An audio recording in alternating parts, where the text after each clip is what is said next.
Welcome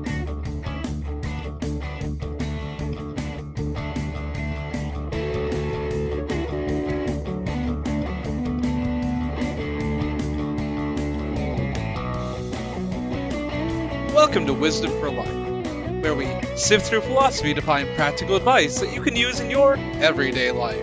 Hi, I'm Dan Hayes, and today I'm with my co-host, Dr. Greg Sadler, and we are talking about the Reddit AITA forum and what we can make of it. And we're going to do something a little bit different today in that we're going to be looking at, well, let's call them case studies, although they're not exactly case studies in the classic sense, taken directly from that Reddit forum. Before that, we're going to have to talk a bit about some preliminary topics as well. Maybe not everybody's as familiar with the AITA forum what is and that, what it signifies. Greg? So this is where we have to be very careful to not run afoul of FCC regulations. And there's a word that we're going to be gesturing at and circling around this entire time. And we're going to supplement it by calling people jerks or putzes or schmucks or whatever else we want. But it's, am I the a-hole, right?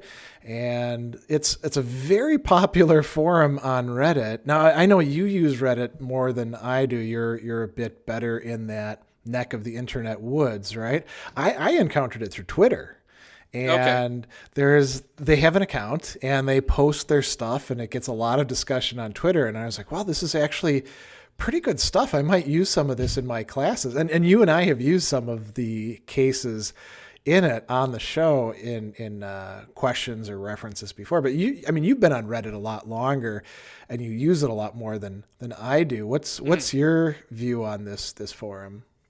It is a very interesting place.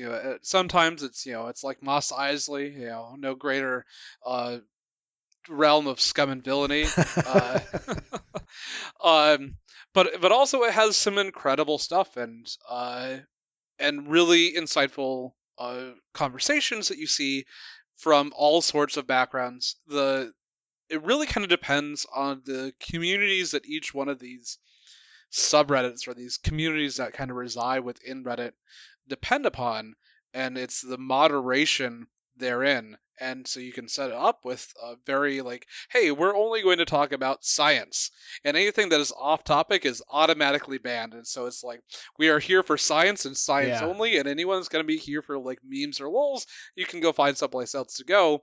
And it really, if you do that and you just define the goal of what you want to do there, very narrowly, you can have really good and focused conversations. It really seems that a lot of subreddits go through a wave of they're small and they're easy to moderate, and they're good, and then all of a sudden they get popular, and then it takes a lot more work to actually moderate them and to maintain the good discussions. Yeah. And then either you find a good moderation team and the right amount of tools to actually solve these issues, or it kind of goes off the rails. And if you also fringe ideologies and just, if you're flat earthers, you can find a group of flat earthers. You can find a group of pretty much anything there, except for they've been recently, at least, within the last couple of years, been pretty harsh on tamping down any white nationalists or things along those lines. It seems like this particular subreddit, though, it draws in people from all over the place. It's not quite so focused. There's also, we should talk about at some point the Reddit for Stoicism, which is quite good, or other philosophies of life. This is an advice column one. And I think there's a lot of other advice column Reddits out there as well. But there's something about this one that really, captivates people. And I've seen a lot of really excellent conversations being had in this particular subreddit. So we should talk about the forum itself. It's, as we were saying, pretty popular. Right now it has 2.5 million members. And those are people who've actually signed up for it. A lot of other people are like me who, I don't know, you're not a member of it, are you? Or no, I lurk. Yeah, there you go. So who knows how many lurkers there are, and it's there's a really great line here. A catharsis for the frustrated moral philosopher in all of us, and a place to finally find out if you were in the wrong in an argument that's been bothering you. Tell us about any nonviolent conflict you've experienced. Give us both sides of the story and find out if you're right or if you're the jerk. You know what word we're talking about there. And that's the description that's the description they have of it. And a lot of the posts really do seem to fit that description. I guess if they don't, they just delete them, right? Or downvote them or. Right. And that's, I guess, one of the main features of Reddit is there's an upvote and downvote system. And so if you think something is quality, you upvote it, and you only can do it once. Or if you don't think it's quality, you downvote it. And there's different philosophies at different portions of Reddit about what the upvote and downvote are. Some are like, is this quality content, or is it just popular, agree or disagree? Yeah. It's interesting because on YouTube, you've also got an up and a down vote, right? Mm-hmm. But if you downvote in YouTube, that actually makes the video get served to more people, just as much as an upvote does. They're only looking for engagement. They're not looking for, is this something worth checking out? Right.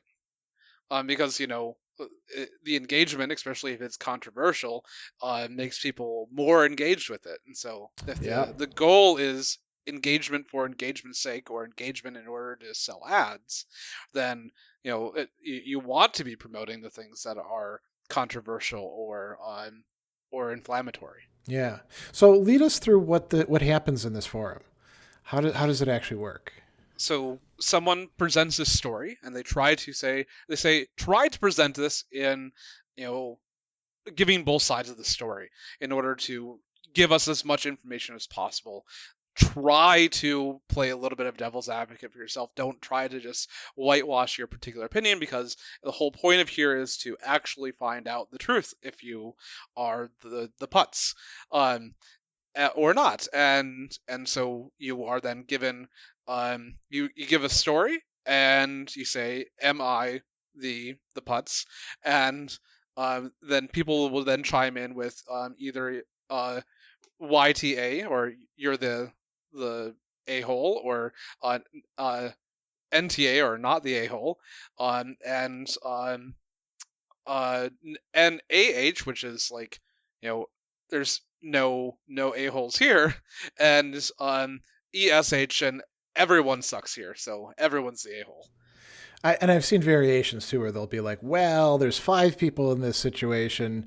You definitely are a jerk, and this other person over here's a jerk, and this other person's kind of a jerk, and then the other 2 are okay. That would be somewhere in between ESH and YTA. You can sort of pile these into each other. And I think it's actually kind of cool that people do in fact vote on them. When I was looking for some that would be fun for us to talk about tonight, you could actually click on there. Some of them were labeled as definitely this way, definitely that way. So, Yeah. And then you have all the people that are participating that don't give their own opinions, but they can then upvote or downvote the opinions of others. And so true. Yeah. There seems to be some sort of consensus making to what are the most moral decisions, or at least through a very popularity base, and it's just interesting. And if you're like a moral philosopher, this is like a smorgasbord. I have actually been thinking, this is kind of just an idea I had today as I was getting ready for this. Wouldn't it be fun? You teach a little bit of moral theory, each of the main moral theories that we typically teach in an ethics class, and then spend about, a couple weeks just going through the forums, letting the students pick which particular situations, cases, dilemmas, whatever we're going to call them, from that forum, and require them to participate in Reddit and, say something there. They could do it anonymously, I think, right? But then also do some analyses. I think this is actually a really fertile ground for contemporary ethics training. So for you as a teacher or a professor, teaching these courses, you could go and you can make a subreddit just for your class, and you can make it private and only invite those people, and then you could curate some of these case studies and throw them up there and have people present their particular moral findings from this, and then let the rest of the class then actually vote on people's opinions. That would be really interesting. Yeah. We'll have to talk more about this. That's a side note, but yeah, I think there's so much that could be done with this. And I know that we'll call it ethics Twitter, right? Mm-hmm. They're interested in this AITA forum on Reddit insofar as it shows up on Twitter. And there's a lot of great discussion that goes on about and the discussion isn't just like, are you this or aren't you this? There's a lot of thinking about well, what made you this? To what degree are you this? Or how could you fix this? And people sometimes give useful bits of advice to the original poster. Mm-hmm. Or, yeah, either advice going forward or advice in the moment, you could have done this at the time. Yeah. Or you need to get into counseling or yeah. something like that.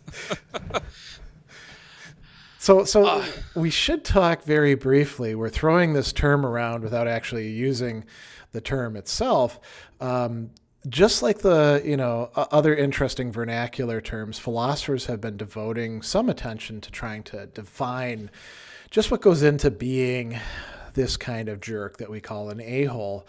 There's a guy, Robert Sutton, who he's literally written not just the book, but several books on the topic. And he has some interesting things to say that are found in a Vox interview that we'll link to about what makes a person that. So I'm going to read a little bit of this, then we'll talk about it in just a moment. He says, there's a lot of academic definitions, but here's how I define it. This kind of person is someone who leaves us feeling demeaned, de-energized, disrespected, and or oppressed. In other words, someone who makes you feel like dirt. And then the interviewer says, so this is somebody who doesn't care about other people. And then he makes an interesting distinction. He says, I would make this distinction between temporary and certified a-holes, because all of us under the wrong conditions can be temporary ones. I'm talking about someone who is consistently this way, who consistently treats other people this way. It's more complicated than simply saying that an a-hole is someone who doesn't care about other people. In fact, some of them really do care. They want to make you feel hurt and upset. They take pleasure in it. So it sounds like he's saying that there's a bit of a sadistic side to the people who are not just temporarily or situationally a-holes, but the people who you can say that person really, when somebody says, what do you think about Joe? You say, he's an a-hole. When you're describing it as a character trait, right? They do care about what other people think, feel, decide, but they care about it in the wrong way. And I think some of the cases that we're going to see are examples of people caring the wrong way, right? It's not just not caring. Right. And I'm a big proponent of really being careful with the adjectives that we define people under.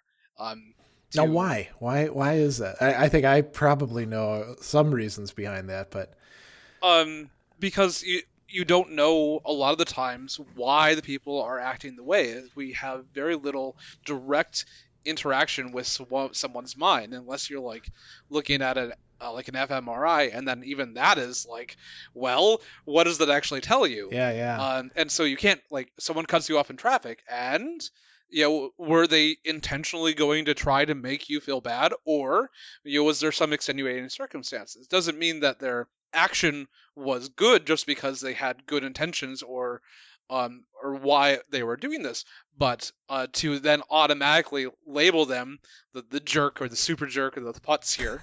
I almost feel like we're getting ego, super ego, and whatnot. But to once you've defined them, you've stuck them in this category that is the bad category, and once you put them into the bad category, it allows you to at least partially dehumanize them.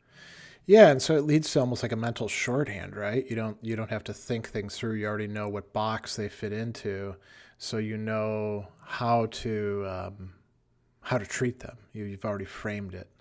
Right, and I guess the one that seems to happen a lot in America is you're a criminal, Like you commit a crime and you're a criminal and you potentially a criminal for life, and now Right. you have Yeah. this cloud that hangs over you, which makes it much more difficult for you to reintegrate into society, and it removes this ability for someone to actually have the ability to change their character. It's like this idea of a immutable character. That is a very interesting point, and there are different. We talk about different philosophical views or perspectives on punishment and criminality, and when we were younger, like when we were kids, there was an emphasis on rehabilitation that eventually fell out, in part because rehabilitation is expensive, and it doesn't always work, and we've really switched in America to this retribution model that fits in with once a criminal, always a criminal. Why are we like when I was teaching at Indiana State Prison? One of the common things I'd hear even from my family members is, why are we wasting tax dollars on these people? And you'd point out to them that this is probably the best use of tax money we can use. It radically cuts recidivism, meaning people don't go back to prison if they've had a decent like liberal arts education, which is a great reason to argue for liberal arts education as opposed to like just business or things like that. And they just wouldn't want to hear it. They'd be like, those bums don't deserve it. And if you look at other countries where there is still more of an emphasis on, if not just getting away from retribution, you could still have like deterrence, you could still have incapacitation, but there is this sense that, well, sooner or later we have to reintegrate these people into society. Where that's part of the culture, their attitudes towards criminality are a good bit different than ours. Ours in the present, because like I was pointing out, it wasn't always like that. Right, and it's kind of like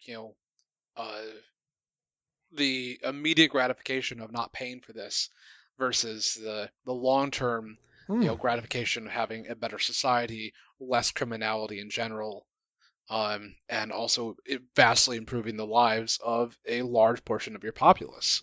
Yeah. When I talk too about like these people are going to come out and have to be reintegrated into society, you think about the toll that imprisonment takes on families of prisoners, and the damage that it does to the social fabric. I mean, we could probably do a whole show just on talking about punishment and criminal justice. I'll say one other thing too. This is a bit of a like total digression, but I think it could be interesting to the listeners, and you might have some ideas about this. So one of the prevalent complaints about prisoners is that they get to watch TV in prison, and it's viewed as like they're on easy street. They have 3 square meals a day, and they get to actually have like, TVs in their cell. Mm-hmm. And the reality of that is like almost the opposite. They have to pay for those, and they'll pay like anywhere from like $200 to $300 for a little crappy TV set that's in their cell. And, you might get good reception, you might not get it.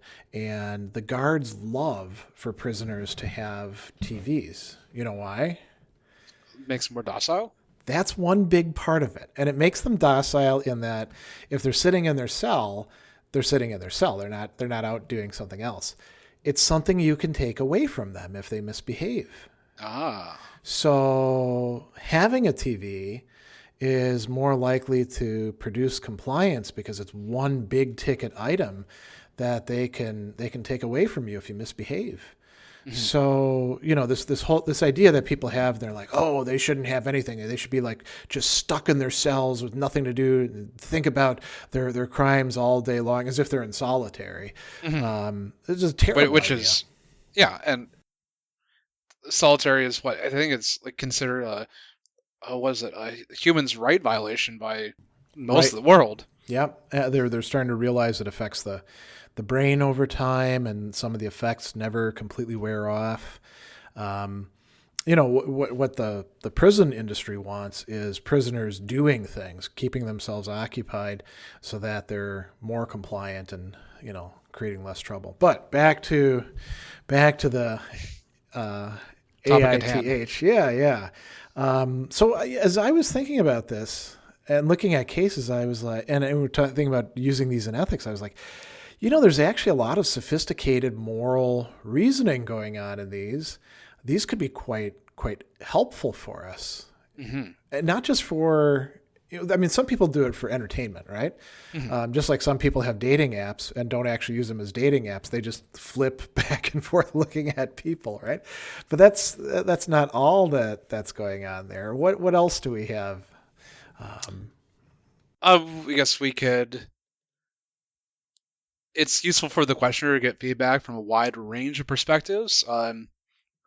Without having to go to your friends and to save face by doing this anonymously. That's interesting. Yeah. And it's a little bit pulls you back because you're no longer having to deal with these social consequences that you would have in other contexts.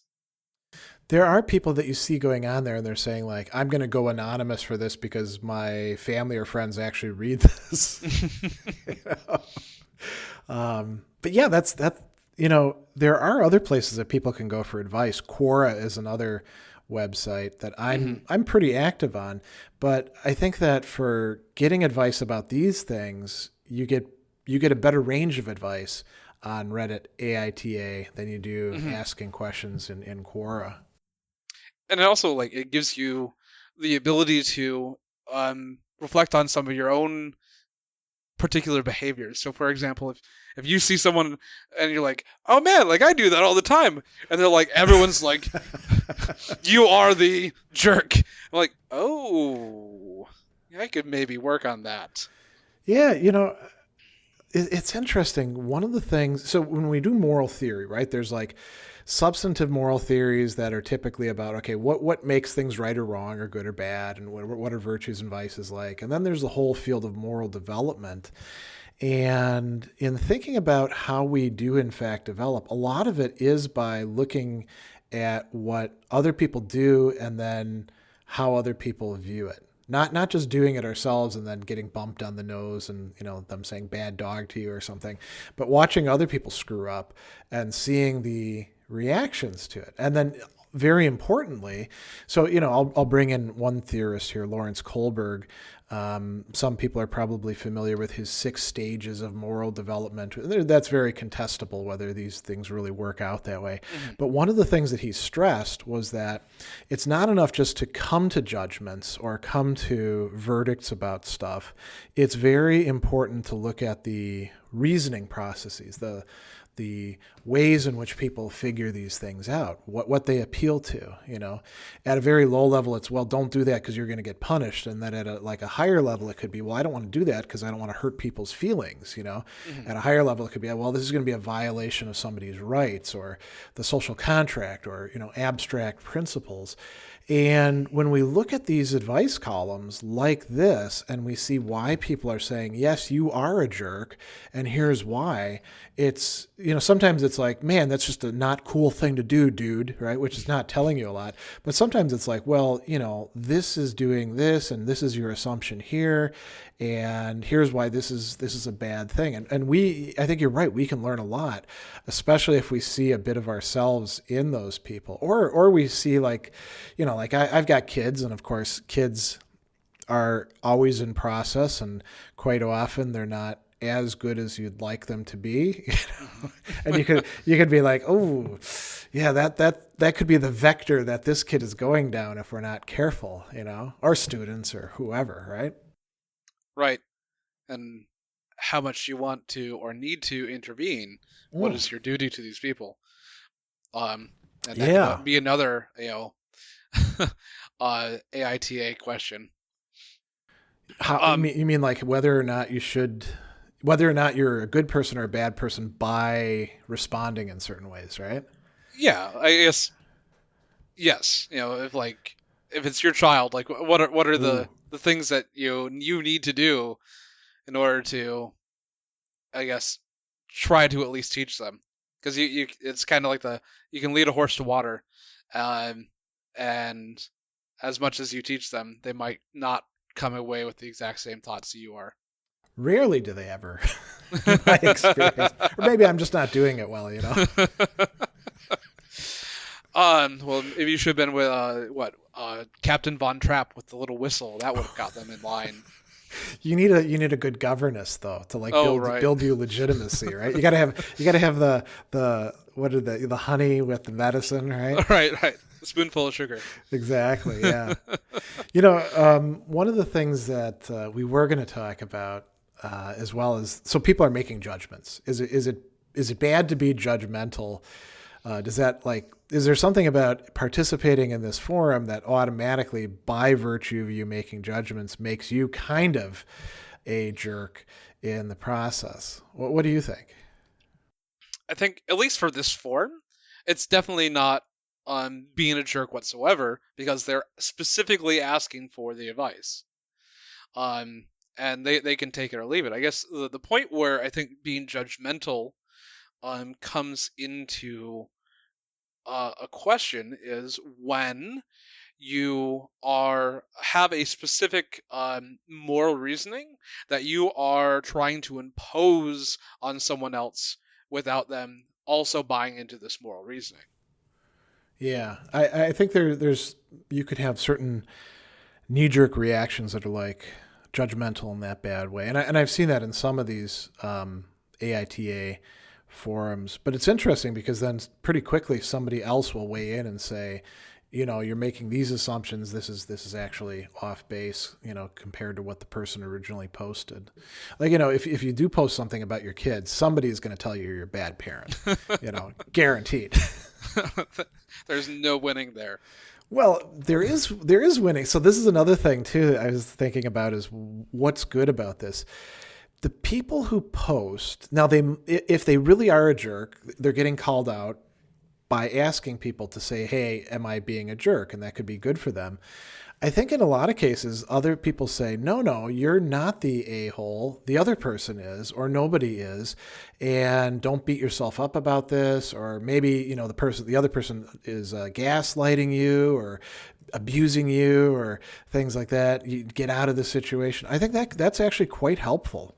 Some of the original posters are probably getting some fairly decent advice out of this, right? And support too. And even vindication. Because, you could get into it and be like, okay, people are telling me that I'm a jerk. I don't really know. I mean, I think I'm actually in the right. What do you think? Twitter or Reddit or whoever. And in a lot of the cases, people are like, no, they're right. You are a jerk. But in some cases, they're like, no, you actually have a good point there. You might not have articulated as well. Maybe you shouldn't have shouted it at somebody or, thrown all their clothes in the street or something like that. But you actually are in the right. And I think getting that vindication, that's probably pretty powerful for some people. Yeah, especially if they are in a situation where, a person or maybe a number of people are potentially acting in bad faith or gaslighting or one of these narcissistic traits, to actually have some ability and some outside, like, of your small bubble to like, oh, there's some grounding here, and to go back to the question of like, is it good or bad? Is being judgmental a bad thing?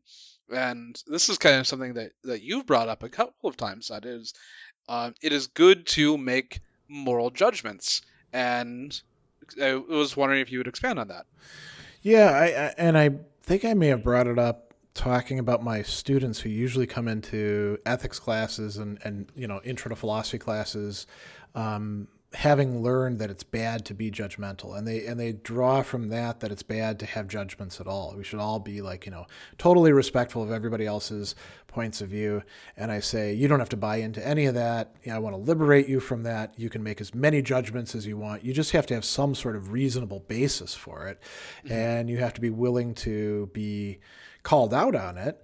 And other people get to judge your judgments. So, and it's interesting to see the relief that you see on a lot of students' faces, because I guess they're really getting drilled into them. Don't judge other people. It's not nice. Mm-hmm. And I think it's not just coming from the left. as we say, the so-called tolerant left. I think it's also very often coming from the right, where there's this emphasis on like being nice and not rocking the boat. And, you can make certain judgments, but anything outside of that range, you can't do. And then there's probably a vast center who's like, hey, just don't offend anybody, and your judgments probably will offend people. It's a question of whether you're offending badly or well. I used to sometimes say about my students, this is a bit of a different topic, I'd get evaluations and I'd be like, I don't want everyone to say I'm a great teacher. I want the bad students to say that I'm terrible, and I want the good students to say that I'm awesome, because then I know I'm actually doing a good job. If everybody thinks I'm doing great, then I'm probably not, and if everybody thinks I'm doing terrible, I probably am. So.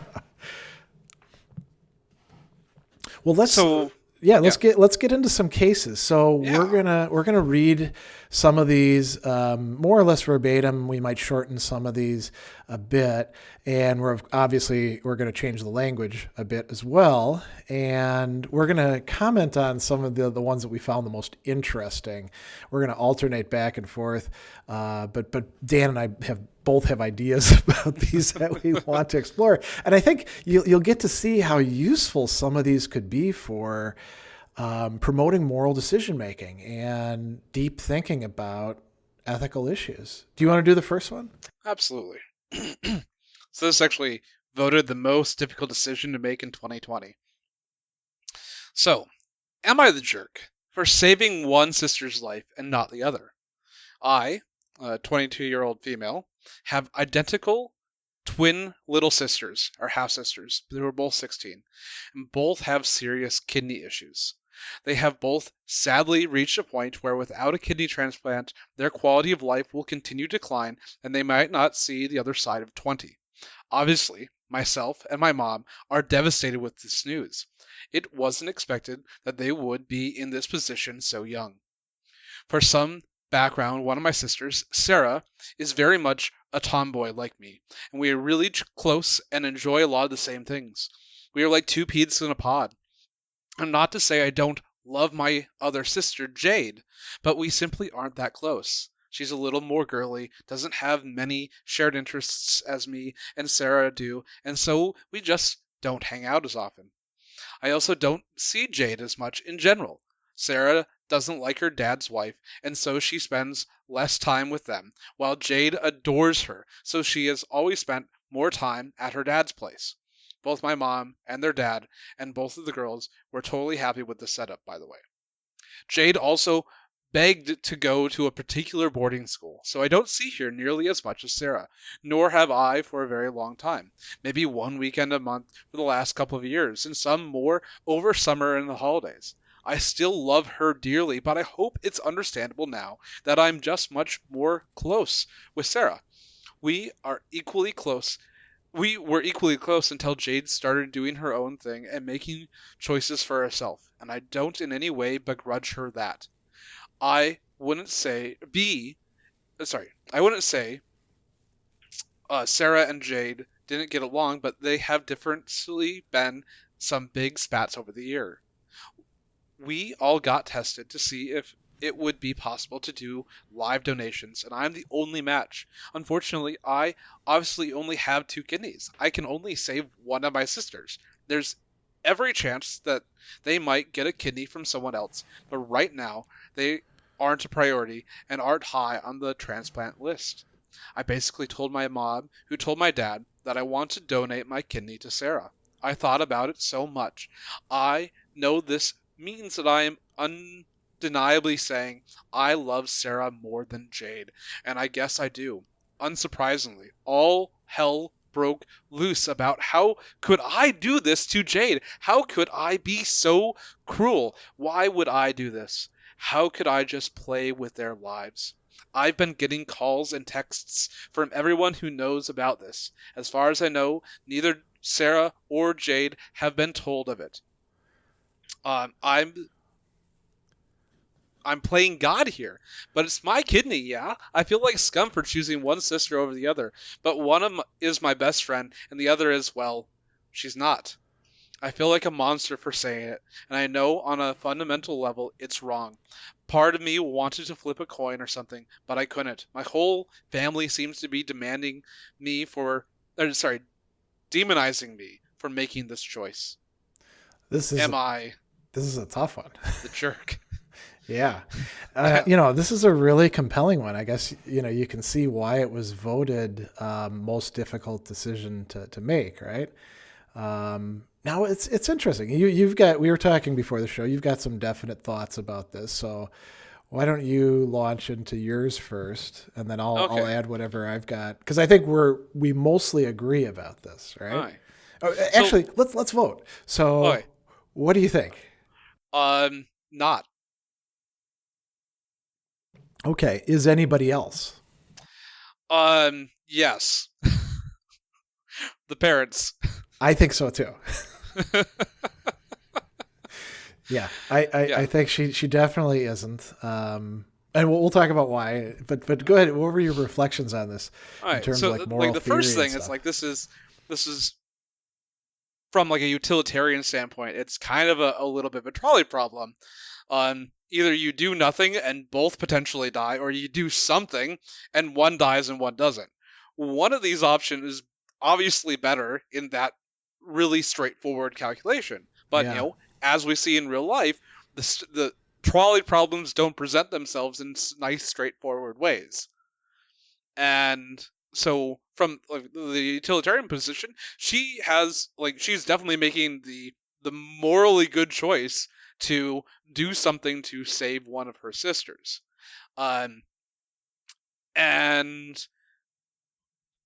She, from another argument, is from a bodily autonomy argument, no one has control over her own particular body or how she deals with it, and so it is totally her decision to make, and it is absolutely up to her.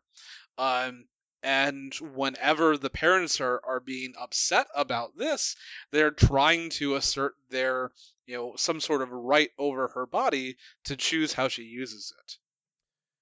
It's interesting, too, with this case that, as you pointed out, there's three possibilities. She doesn't give a kidney to anybody, or she gives a kidney to the sister who she has more affinity with, or she gives a kidney to the sister she has less affinity with.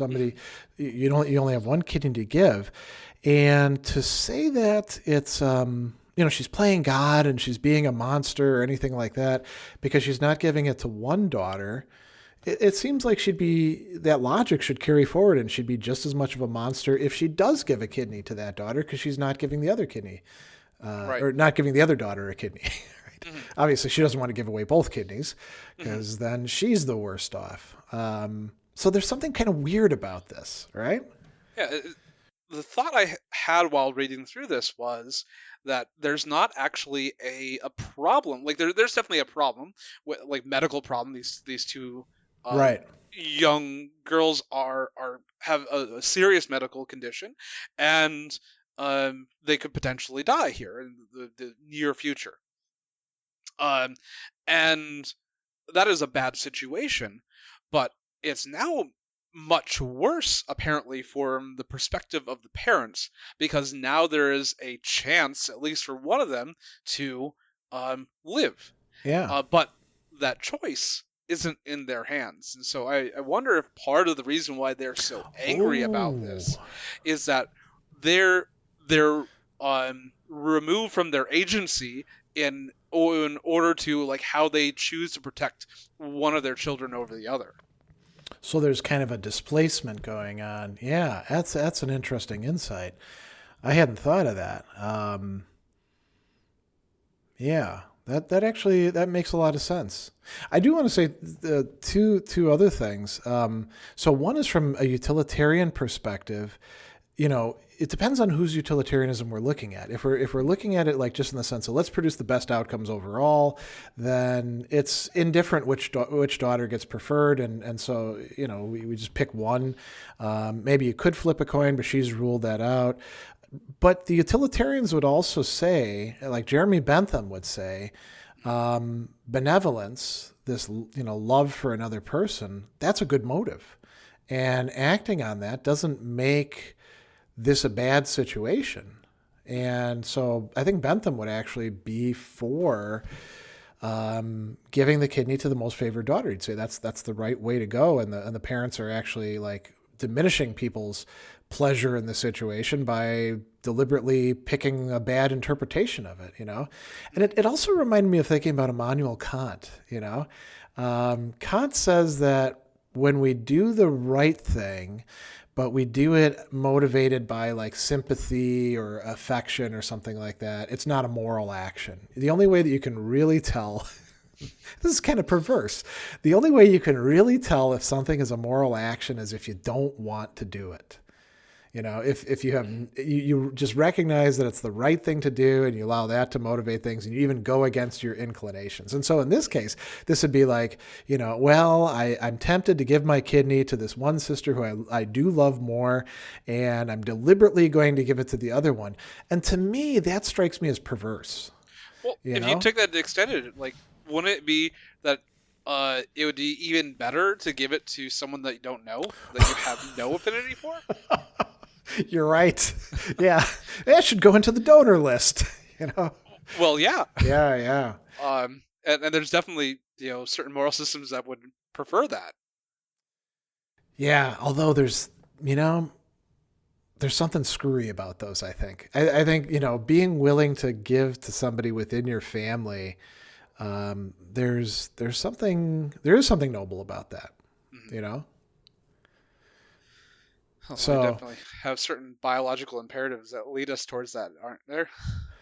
That's true. Although you could also, you know, I think I've mentioned on the show, I have two uncles, and they don't do this anymore, but for a long, long time, one of the uncles at every family dinner would say inevitably, well, you can pick your friends, but you can't pick your family. And then the other uncle would take offense, and he'd be like, what do you mean by that?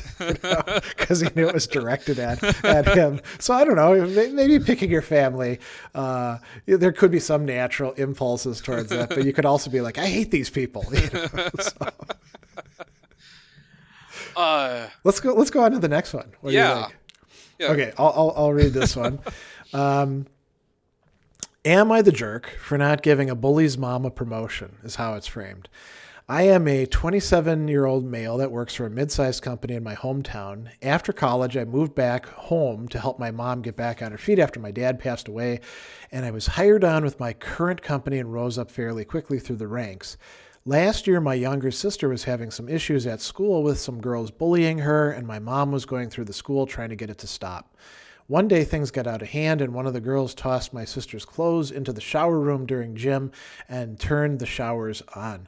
I left work to take my sister some clothes because my mom was at a medical appointment and I saw a coworker at the school. When my sister got home, she told me that the bully always has something mean to say or do. It turns out the coworker had also left to pick up her daughter because she was the one who tossed the clothes in the shower room. She saw me leaving with my sister and approached me the next day at work to apologize. I sent Human Resource and my boss an email regarding the incident and didn't think anything else of it. We had a position in management open up 3 weeks ago, and she along with two others were up for the job. I interviewed 2 out of the 3 as HR didn't think it would be wise for me to interview her, and I agreed. At the end of the week, my boss and I got together to see where we stood on the decision, and he asked why I couldn't sit in on her interview. I reminded them of the last incident, and that was that. We ended up going with one of the other employees, and my boss remarked to me that her failure in her home certainly didn't help. I guess I should feel bad about that, but honestly, I don't. The woman approached me after work while I was going to my car and asked if her daughter's past action was an issue and the deciding factor, and I told her she should speak to our manager in HR if she felt it was a biased interview, but gave her a little grin afterwards. Am I the jerk? Now, what do you think? Do we want to do this at the same time? Well, I'll go first because I think you went first. I think I think he's kind of a jerk. He's a jerk with a little grin, you know. He's not a jerk with the person not getting the job because that was up to the manager, not him, right? But I think that it was a jerk move to like do the little grin afterwards. All right. I guess going back to my previous point about not labeling people on, this was definitely partially a jerk move.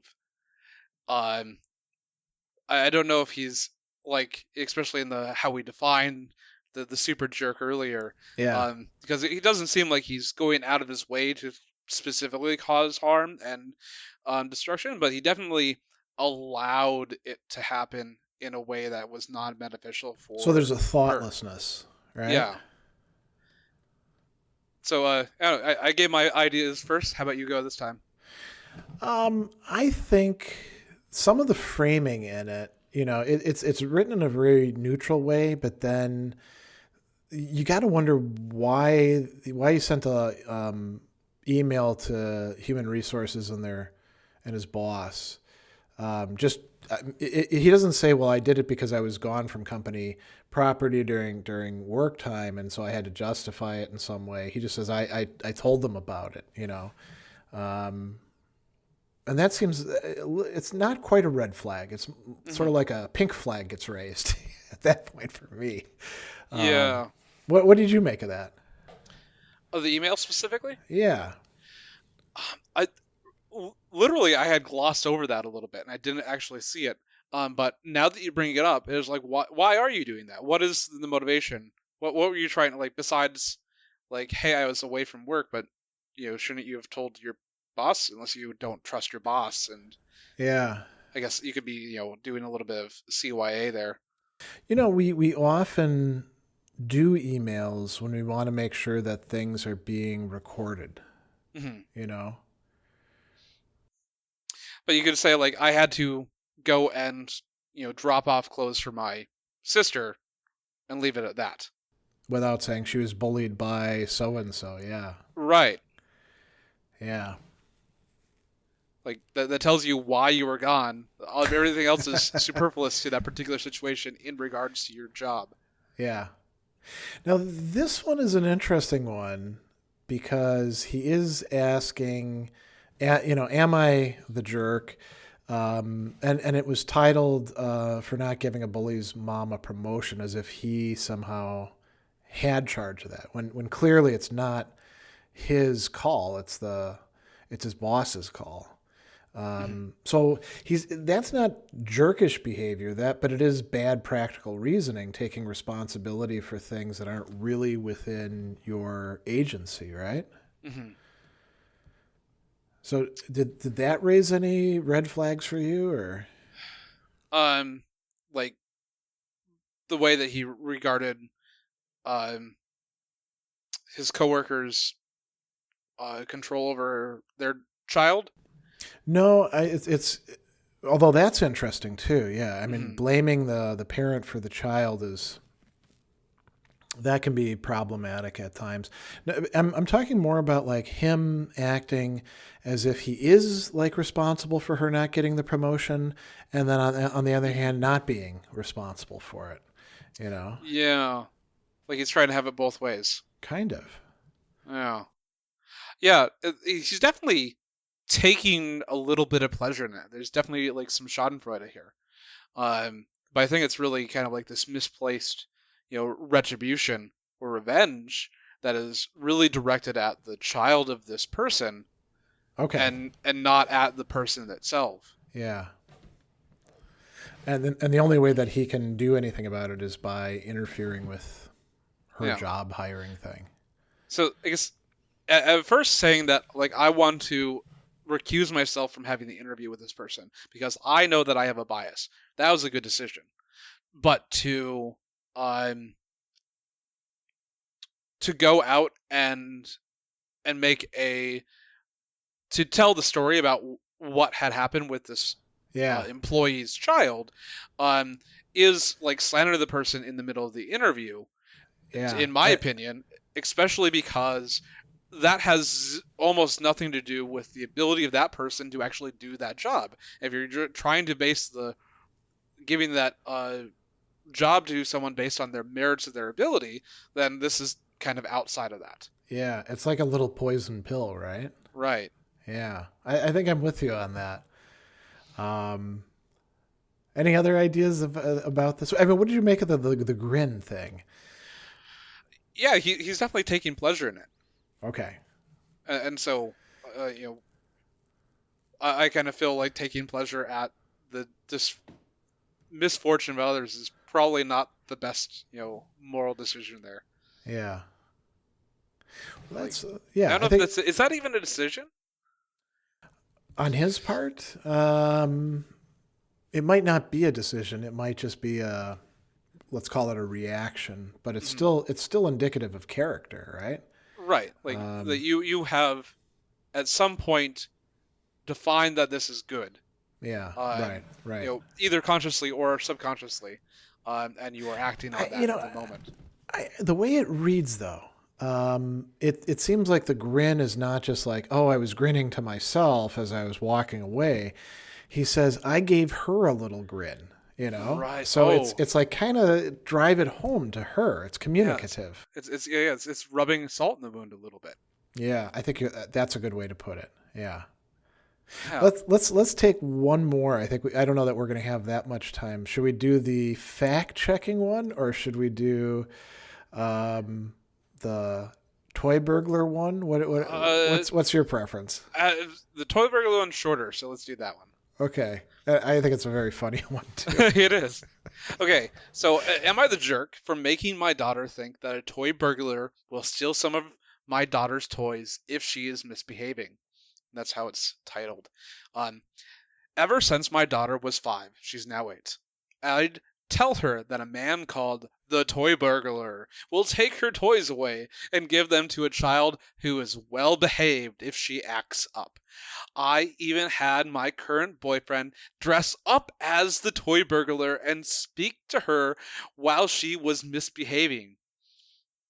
He dressed up in a ski mask with black and white top and some red pants with a red scarf. After meeting him, she started to believe me even more, and now when I bring up the toy burglar, she will stop misbehaving and say sorry for whatever she did. My mom thinks it's cruel to make up a false character for my daughter to be scared of and thinks I should stop.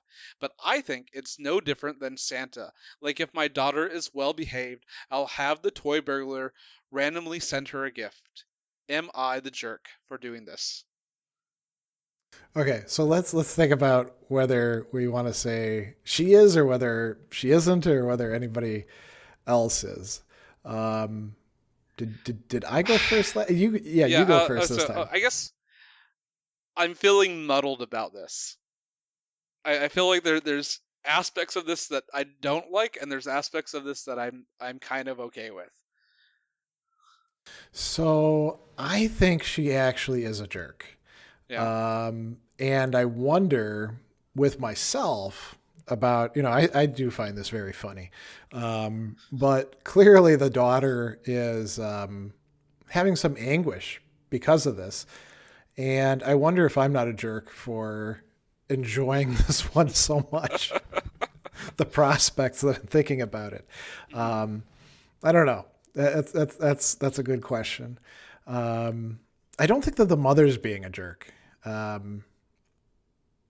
We could ask about the boyfriend. Is he a jerk for participating in this? What do you think?